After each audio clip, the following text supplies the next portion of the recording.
एक घने जंगल में 4 शिकारी जानवर रहते थे। शेर, चीता, भेड़िया और रीछ।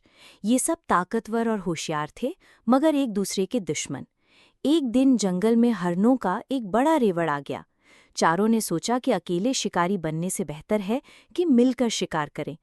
उन्होंने चालाकी से रेवड़ को घेर लिया, मगर जैसे ही शिकार हुआ वो आपस में लड़ पड़े।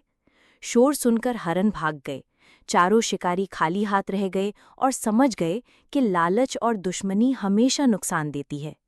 उस दिन के बाद उन्होंने एक दूसरे से दुश्मनी छोड़ दी।